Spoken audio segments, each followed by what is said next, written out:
get started. So, let's call to order the Woodland Hills Metropolitan District regular meeting for Thursday, October 24th. It's currently 5:32. Agenda item number 1, call to order.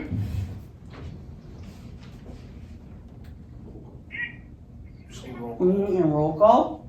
John Martin present. Stacy Popovich present. Sherry Raymond present. Yep. And Troy's en route. John, did we have any disclosures? No disclosures. Okay, item number 4, approval, disapproval of the agenda. I'll approve the agenda. I'll second. Any discussion? All in favor? Aye. Aye. Item number 5, president's welcome and remarks. Welcome, I'm not usually doing this is Troy's job, so thank you for coming and giving us your time and watching on the videos. We appreciate your participation. And who would like to lead us in Pledge of Allegiance?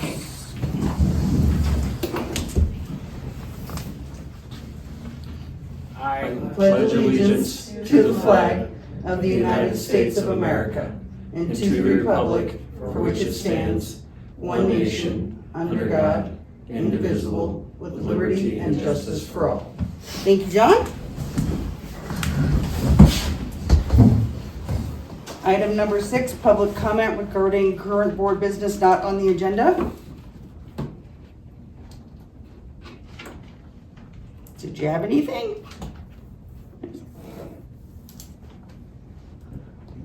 Okay, item 7, the consent agenda. Items listed below are a group of items that could be acted on with a single motion. It will be the approval of the September financials, approval of the board meeting minutes, park and rec report, water report, and wastewater report. Do you want to start with I'll make a financials? motion. Okay, motion by Stacy, second. second by John. Any discussion? All in favor? Aye. Aye. Motion passes. Tell Troy to show up. Item 8, executive session for determining positions relative to matters that may be subject to negotiation under CRS 246402-4E, namely CMD litigation, a resident fee waiver request, and district engineering services. Can I get a motion to enter executive session? I make a motion. I'll second. Any discussion? All in favor? Aye. Aye. Aye. We're in executive session. So, sir, we Okay, we're now back in public session. All right, item 9, attorney's report. So my understanding is, Troy, you have to head out pretty quick here. Yeah, like 6:30, 6:40. Okay, so just, I guess for the sake of time, I'll just open it to the board. If there's any questions on here, I'm happy to discuss them directly. I have one in the restroom. I'm good. No, I'm good. I don't think I had anything on there. Perfect. Next. But I was excited that Whataburger's coming out here. What? That's all we need is another burger place. You're joking. need an You're Ace sure Hardware. joking. No, I'm not joking, it's coming out here. See the Congo Marketplace, Yeah. the property that they've kind of cordoned off? There's commercial development going in there. Time to move. Milkshakes, baby, milkshakes. Breakfast starts at 11:30 p.m. I'm from Texas, and I'm like, no, thank you. Hi, Stacy. Hi. Falcon Park is real cold. All right. And we're working on the heat out there. It's like a wind tunnel, man. Everywhere else is really nice, and then you're like, oh, I don't need a winter coat. It's really nice out. You get to Falcon Park, and you're like, man, I should have brought my snowsuit. We're gonna need some wind screening out there. This is a heated turf. I mean, I normally get my heated seat out, but I was like, no, because right after soccer practice, we gotta go. Next. It's okay, great. Yes. Yes. All right, item 10, consider for adoption the amended and restated procurement policy. So last year, the board adopted a procurement policy, which basically just sets the spending limits by the enterprise directors without needing authority from the board or separate approval from the board. The board at that time set that amount at $120,000. This is simply an update to that document. We've revised some of the language, mainly because at the time we approved the last resolution, the maximum construction contract that could be approved without publication was $60,000. That has been increased to $120,000. So it's just some basic language updates to reflect changes in legislation. And basically the board can also confirm whether it would like to continue to have the cap, spending cap by the enterprise directors without board approval at $120,000.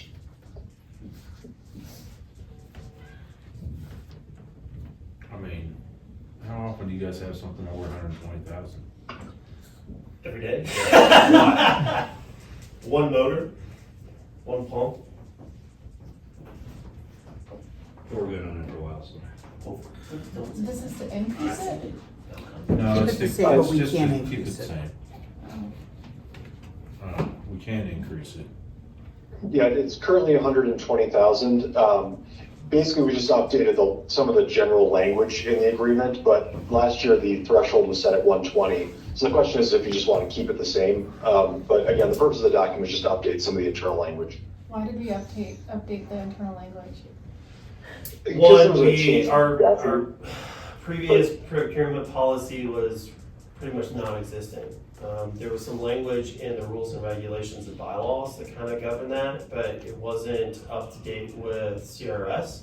So this policy not only is a standalone policy, but it also is in congruence with statute. I'd say keep the limit the same until the service plan's done. Restated service plan, because aren't we working on debt limit? Yeah. On that, so, I mean, my opinion would be keep it the same right now until the service plan's done, and then we can readdress it then. I have a question that kind of relates to this. More for you, Troy, because you'll remember. When we did lift station 1, we brought the bids to the board, and the board determined who we wanted to do that lift station. Yeah, the RFP process where they presented all of the bids and the plans so that we could select one. Reason I'm asking that is because we're getting ready to do that tank. And does approval of the contractor have to come from the board, or can it come from the director? It depends on the amount of the Yes. contract. And that's So, yeah, if the contract is like a work order, let's say for $300,000 will be the end, that would need to go through the board. If the service and, whatever the contract entails is less than 120,000, then the enterprise director can go ahead and make that move under their own discretion. John, does the board need to see all of the bids, or can the enterprise directors just bring the winning bid in for the board to review? So what we've been doing in the past is that, again, the total amount is under 120,000. We've been basically just moving forward with the contract. The enterprise directors sign off on it because it's, again, under the 120, which the board approved previously. And then we still have the board ratify the contract at the following meeting. Just so, belt and suspenders it. But if it's going to be more than that, in terms of bids and all that, I think that would fall within the discretion of the enterprise director, and unless the board felt otherwise, for whatever the service is for. Well, actually, I think the SDA statute says the board has to approve those kinds of purchases. I thought it was the board as We're well. the You approved fiduciary the contract, fiduciary yes. for that. So, What my question though is more form and function, right? So RFP goes out, bids come in, we open all the bids, typically we do the district office. Winning bid is typically either lowest bid or preferred vendor, right? That's by guideline. We then bring that contract after legal's reviewed it to the board to review. So my question though is, does the board either want to or need to see all of the bids, not just the winning bid? well, that last one you sent me, or you sent to the board on the email, and now my reply to you was, make sure you send the competing bids out so that they can see why you decided what you decided. Right. To the rest of the board. I think it's important that way. We've talked about that a lot of times, about how contractors, after you use them so many times, their bids will consistently get a little bit higher, because they get comfortable with you. So you always have to double check all that stuff. And we found through the RFP process, we found some different contractors for the lift station that we had never used, turned out to be fantastic. And we gave them a chance. This was their first project in Colorado. So, and they weren't the lowest bidder. They just offered the most for their money. They took a huge risk. They did. They did. They guaranteed some things that would have put them in the red on that one. And if it went that direction, but it didn't. They were confident and it worked out. I would still, my opinion would still be, yes, we are not experts in your arena. Trust your judgment on the presentation, but I still think it's important for the board to see those things, because we are ultimately the ones that have to answer for it on the tail end. So being able to read those and being able to be knowledgeable about it as a board member is pretty important too. We'll always rely on your guys' expertise, but we still have a responsibility to, we're the ones that answer the public ultimately for the district. Would the board mind, if the board decides to adopt this resolution, would you please adopt it subject to final legal review? I'm going to go through it and just tie off any bid language that exists in the document based on Troy's discussion here. I didn't see anything. It's Yep, on yep, page 5 and 6.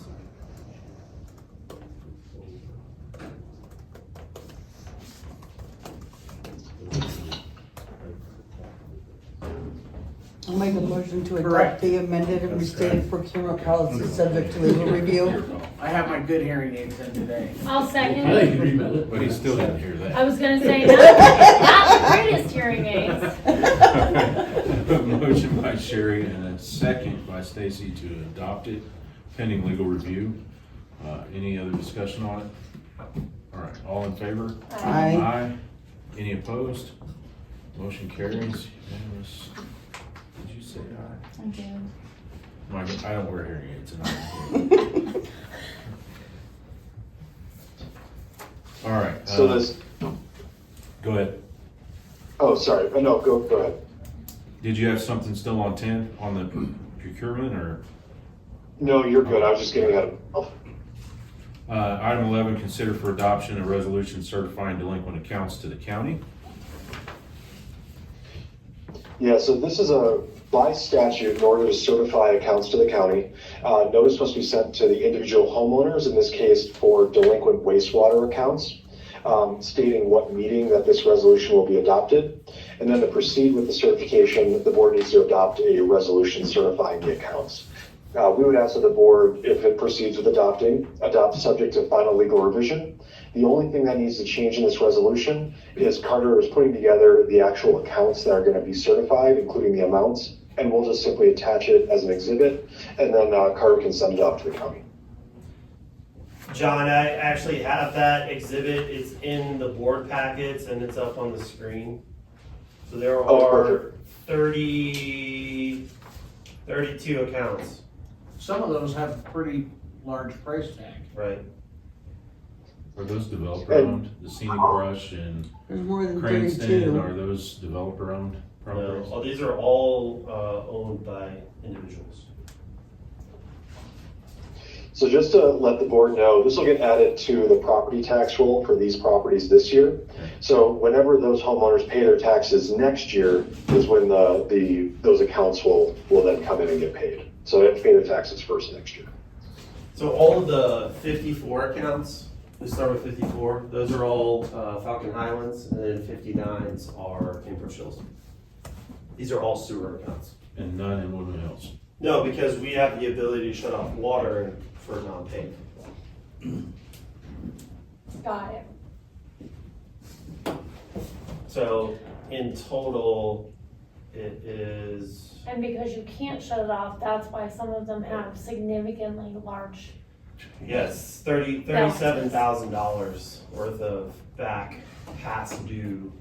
Are most of these on payment plans already, or I mean, have We've they tried. been multiple So that's the delinquencies? thing is that we still send out monthly invoices. They fail to respond or communicate. We sent out, 2 months ago, we started the collections process where we sent out certified mail, we sent out emails. We've called all of these people, trying to let them know, like, hey, either you need to get a payment in right before this meeting, or you need to set up a payment arrangement. You gotta do something, or this is going to the county, right? Like this is what's gonna happen. And all of these people have refused to communicate with us. How can you be $3,500? Because they can't shut it off, because it's. No, but I'm saying, but that's not 1 year. No, so there was a gap in certifying these accounts, with transition in legal teams over the last couple of years, me transitioning in this role, so there was a gap in the certifying. So that's why some of these balances are rather large. Yeah. Now with Some of those are the larger than their annual profit. Falcon Highlands, you gotta remember, they pay a base fee plus volumetric, right? So it's not like the standard $54 that a lot of people pay, right? They may have, their bill could be $90 based off the volumetric. So that 90 times 12, and then it just gets larger and larger over time. Plus you have every month they don't pay, you're getting an additional 1% late fee. And the 1% is based off of the past due amount. So while 1% is not a lot, and the reason why you guys did that, right, was to help people in these situations. But if your bill is a rolling $1,000, 1% starts to add up over time. Wow. Can we increase that 1%? You could.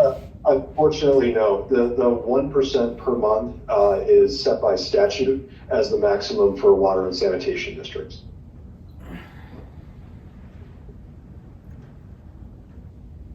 Okay, I'll entertain a motion for approval. I'll make a motion. I'll second. Okay, got a motion by Stacy and a second by John. Any other discussion on delinquent account certification? Okay, all in favor? Aye. Aye. And are we signing, am I signing all these digitally or signing the? John, you're gonna send these out for digital signature, right? Correct. Item 12, consider for approval master service agreement with Matrix Design Group. So this is for the storage facility, the wastewater plant. So it's just a contract that lays through the services they're gonna provide, the cost per hour for whatever their team is. Pretty much standard MSA. John had a couple things that he wanted changed on there, and they're making them changes, but they didn't have them done by the time it wasn't ready for this meeting. So an email with John this afternoon, it sounded like if you guys are comfortable with it, once, probably Monday when they send it over, John will give it a final review, then it can be sent to somebody to get signed. Okay. That's correct. Yeah, we didn't have any substantive changes. There was just a couple minor corrections in the document. So if the board is comfortable with the current language, we just ask adopt subject to final legal review, and we'll just make sure those few misspellings get corrected. Okay, I'll entertain a motion for approval of master service agreement with Matrix Design Group and for approval pending final legal review. I'll make a motion.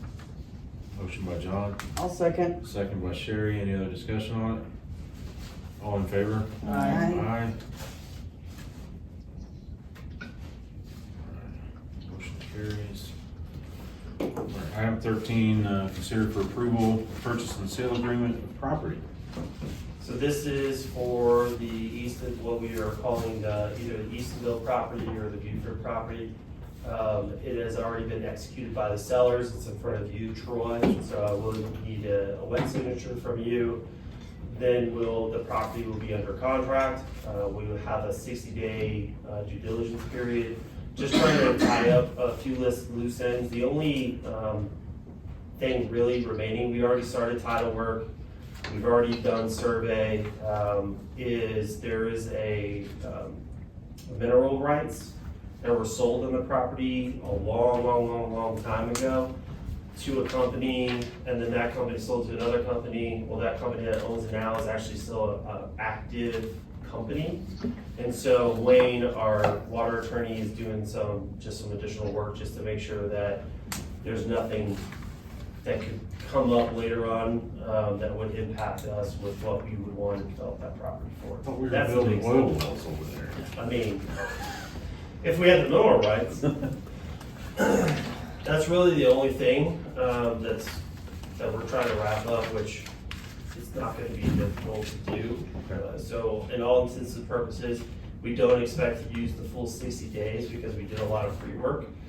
And we should be able to close on this property before the end of the year. We will be using land title again. We've done a lot of work with them. They do good work. Down by my house? Yeah. So we should be able to close on this property before the end of the year. And that helps, one, it helps the sellers from a tax purpose, but also just helps us having that property in our portfolio for future uses. Did they transfer all the paperwork that we had? They will, so at closing, we will get an itemized list of all of those things, and we will also receive a packet of everything that they've done on that property. You don't already have that itemized? I have the itemized list, I just don't have the actual documents themselves. I'll make a motion to approve a purchase and sale agreement on the property that we are calling the Buford property. I'll second. Okay, got a motion by Sherry, second by Stacy. Any other discussion on that? All right, all in favor? Aye. Any opposed? All right. Motion carries. Marcus is over there for drilling all over himself, wanting to build something over there. I like your idea of oil wells. That's not money for other things. Well, the community loved doing some fracking. Then they got a drift there. Wally, that's all downhill from the plant, right? It is. No, there's your lazy river. With a mini golf in the middle. We can do it all. Wave at the Liberty Tree kids as you float by. Yeah. He's gotta pull the channel in. to- All right, item 14, consider for approval the IGA or intergovernmental agreement with the Falcon Area Water and Wastewater Authority. So what was provided in the packet is the executive summary from Wayne and Mike, our water attorneys at Brownstein. They've taken the lead on getting this contract written and drafted. So there's still additional language that needs to be updated and worked out, but we are, I would say, 85% there. So it's at a point where the board can approve subject to final legal review. And so the main points of the agreement are all laid out in the executive summary.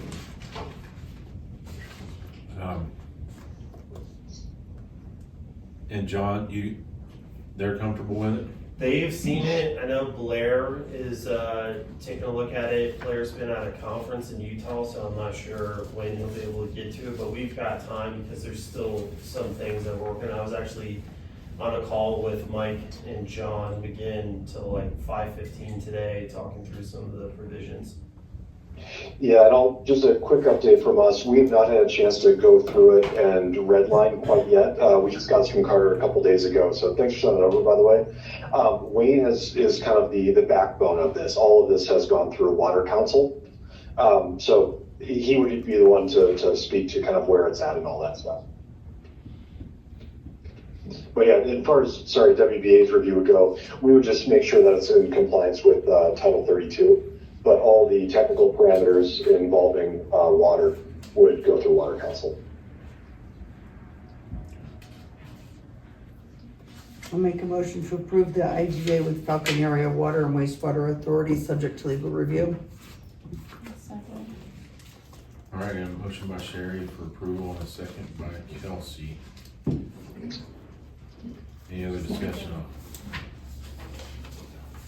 on? All in favor? Aye. Aye. Aye. Any opposed? Motion carries.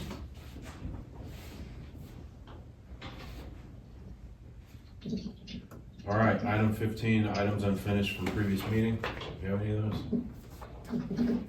No? Board follow-up on older items? No?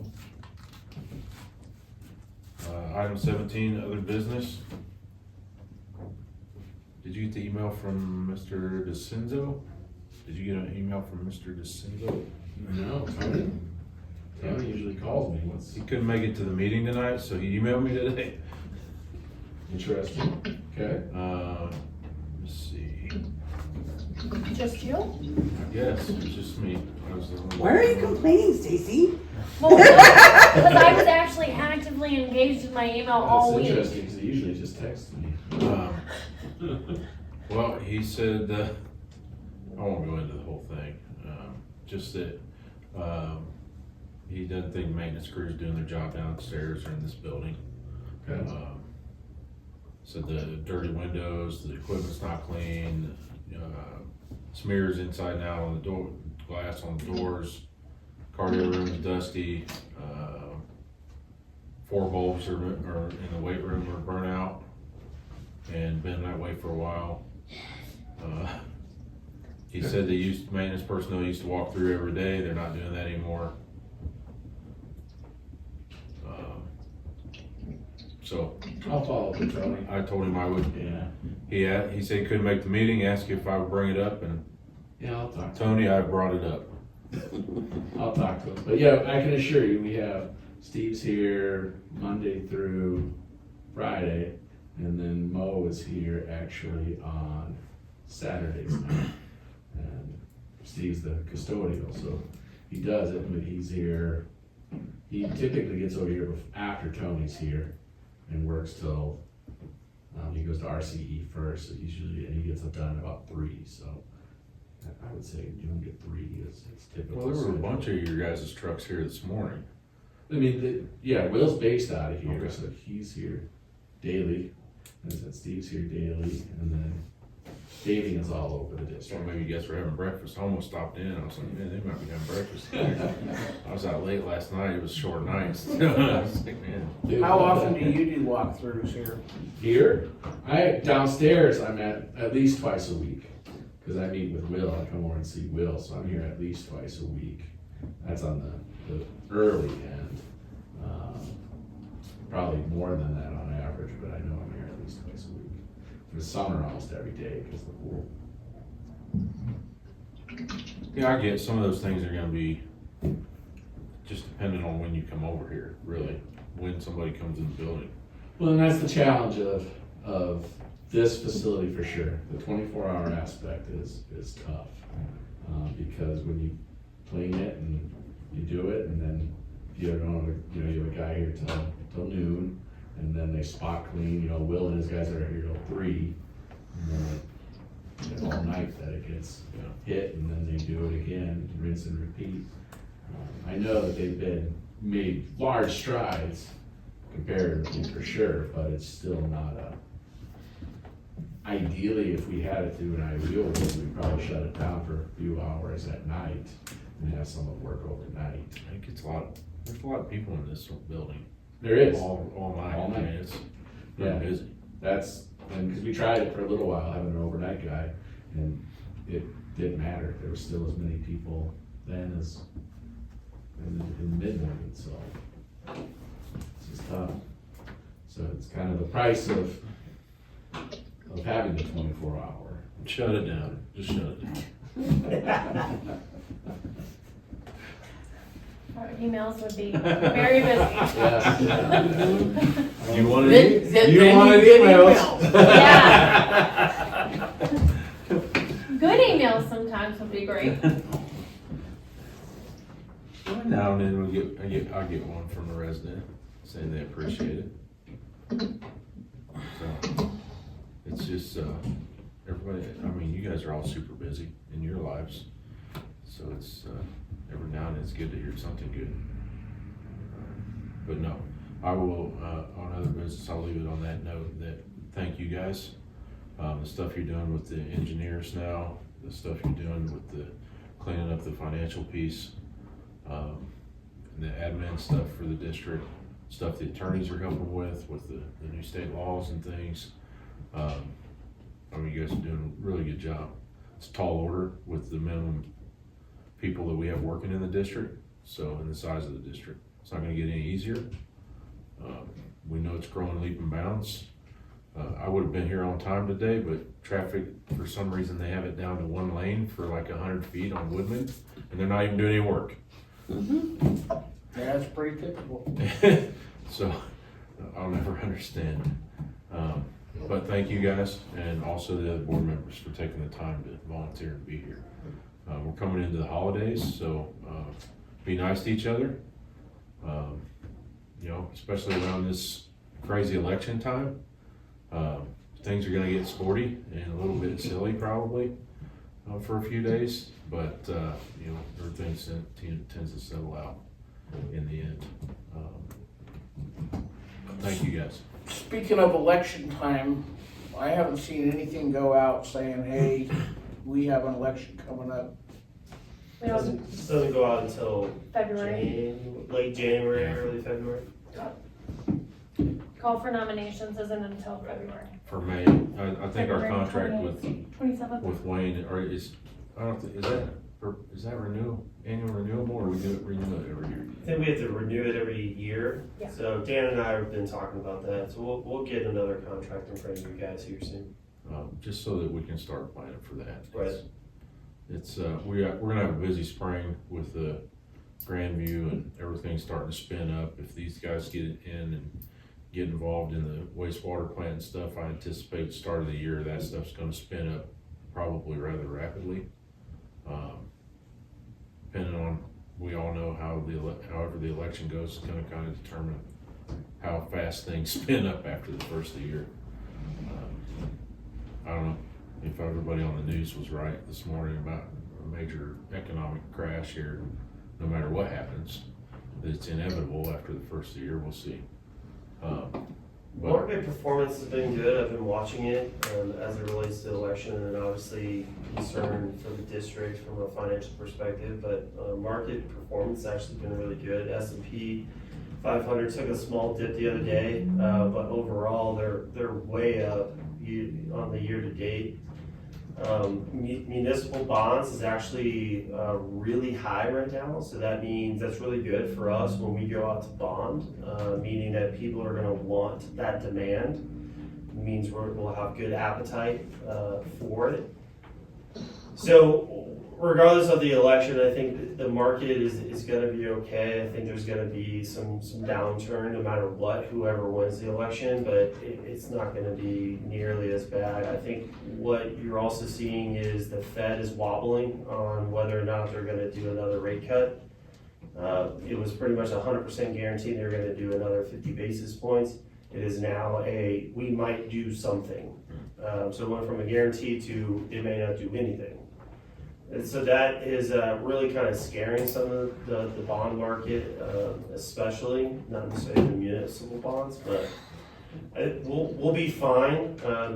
The district's also well taken care of in terms of state of Colorado with PDPA, so our funds are guaranteed. So moving our money into... Did you run that by the governor? moving our money into safer things is really the name of the game right now. So, you know, I just moved some of our laddered CDR accounts into a longer term CDR. So, putting our money into longer term investments at higher interest rates now, knowing that there's going to be a downturn coming here soon, is going to set us up. So, I'm not overly concerned. But it's definitely something I'm watching on a daily basis. Anybody else got anything? Next, I'm gonna get a motion for adjournment. I make a motion we adjourn. I knew that you would. I'll second it. Boy, I Motion by asked, John, a second by myself. I asked too many questions. All in favor? Nick. Aye. Nick. All right, we're adjourned.